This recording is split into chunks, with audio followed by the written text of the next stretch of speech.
self-reliance. Today I'm going to be going around in the yard, in the backyard series, and just picking up a few little sticks. I've gotten quite a few of them picked up. It's just little things that you would find here in the yard. I'm going to show you how to make a fire. This is going out to a friend of mine. She's wanting to learn how to make a fire a little bit more efficient, I guess, but she wants to do the practice. And they live in an apartment, so they're not going to have that every afternoon. Let's drive across town, or let's go out to the campground, or let's go out to the woods and stuff. So she's gonna have to learn how to practice with what she has in her yard. So that's what I've gathered up, is some things that I have here in the yard that would be common probably for her to be able to find. So stick around and let's see how we do that. And this is basically what I told her is how I've taught Caden as well. It's a 5-part process. And you'll get that whenever we go into it. Each one of them has their own little set, so that you'll understand how to actually know that you'll have a sustainable fire. So stick around.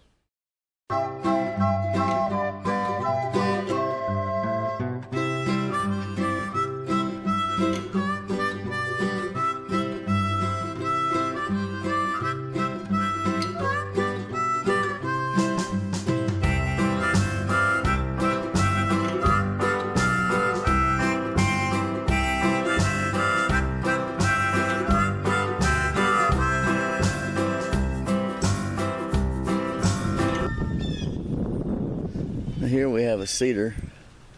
See that stuff right in there? That's what we're after. I'm going to be peeling off some of this for this project.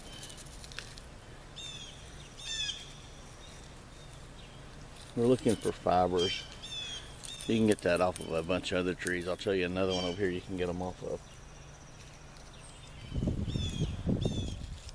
Remember what we said about a cup.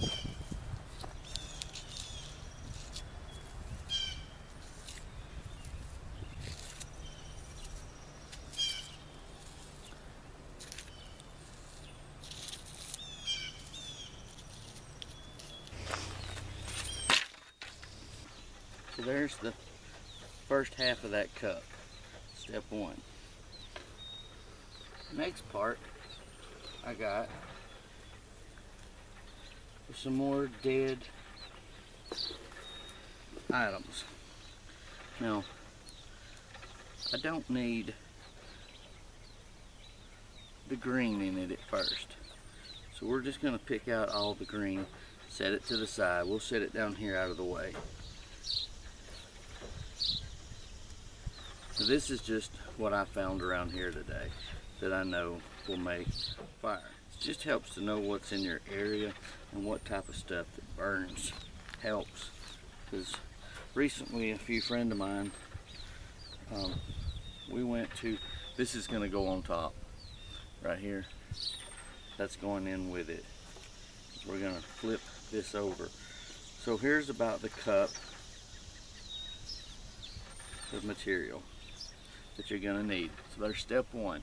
The first part of it is getting something that will ignite. Okay. Step 2, I want to get something else that's going to finish filling that cup up. So the bark off the side of this will catch on fire fairly easy. It's dried. Don't use wet bark or any green.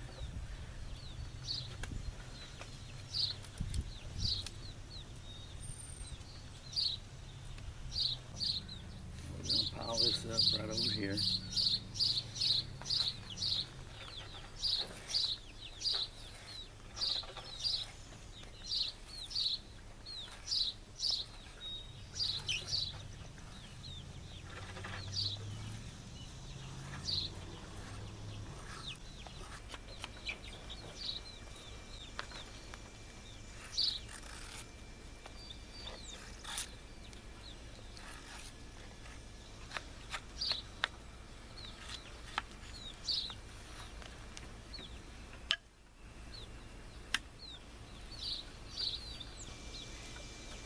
There's this, and it all goes into the very first part of building that cup. So here's your first set of fire. This is ignition, more fuel, a higher octane fuel to say, and then we're going to go into some shavings I don't like long, slender curls. I just want little pieces.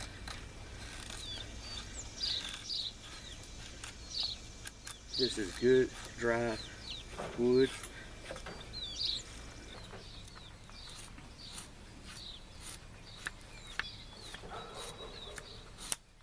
Twigs. It's the smaller sets of fuel. Get as many of those small pieces as you can get and start them out small, the smallest you have.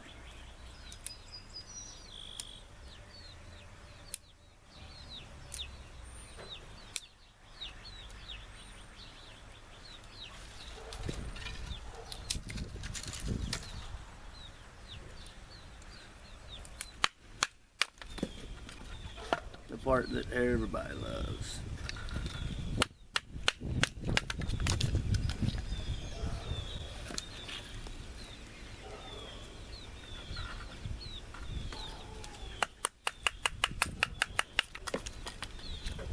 Alright, so there's the other component. So now we're up to number 4. The next one is gathering up all the sticks that you had. And let's go ahead and just break them down into firewood.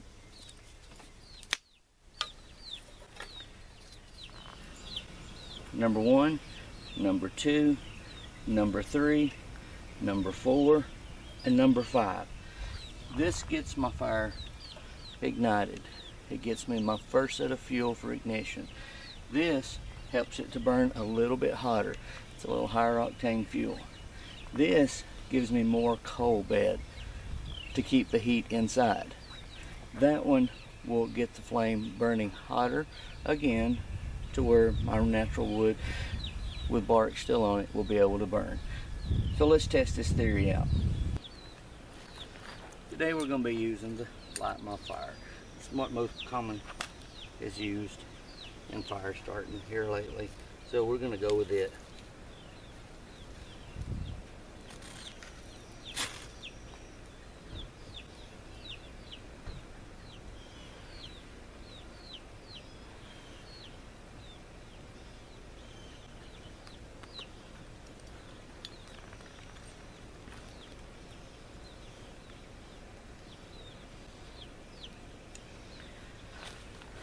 Now, what I have found, turn it over, I have better luck after it's gotten it going.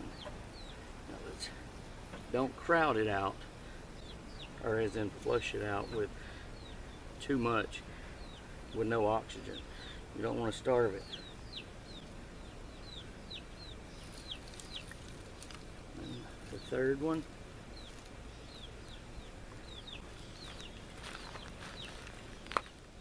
Let it feed itself. You can starve itself out as it's going. Keep itself going. Just keep putting a little bit. Hear that crackle pop? Means we're close to baking.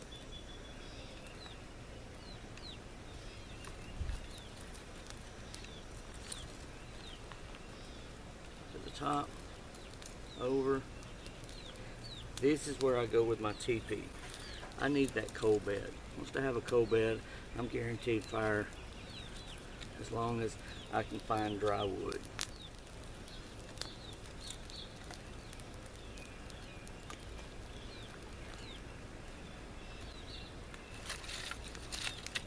Same thing here.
Well guys, there you have it. That can be built quicker than that naturally, but I wanted to teach those that maybe doesn't understand the whole concept of the fire and what your stages are with it. Caden, he's learned it, he understands. You know, if he's starting out with paper, as he does many a times here in the yard when he's working on something, you know, then he needs something that's going to be a little heavier the next go around to keep that going. And he knows he can't just burn paper all day long because he ends up with nothing. So that's the concept behind it, is make your stages, build them up. The reason I like to say the 5-cup thing, basically you should start out with 1 cup full of your tiniest fibrous material that you can find, that you can get a hold of. And then you should basically go with 2 cups of the next stage, which would be the little bit thicker curls, shavings, or whatever that you're going to do to put on top of that right there. Because once you get the ignition, you get the little flame, there's not much there. You want to get some heat, some fuel. The third thing what you would want to do with is go ahead and maybe get you some thicker material with twigs that have some bark still on it so that they will burn. Fourth, basically you want to go ahead and bust up your processed firewood that you're going to have to expose the white inner parts of that fuel. After that, you've got a good sustainable fire with enough coal inside of it that you can go ahead and start parking on some of your larger logs that you would be burning inside of it. So I hope that helps you out, Angie. And I hope it helps out anybody else that may watch it as well. So thanks for watching Absorb Self-Reliance. We've got much more stuff coming up. I just have time to process them and get them put together. It takes a while to edit a lot of these here. So thanks for watching, and I'll catch you on the next one. Please like, share, and subscribe if you like what you see.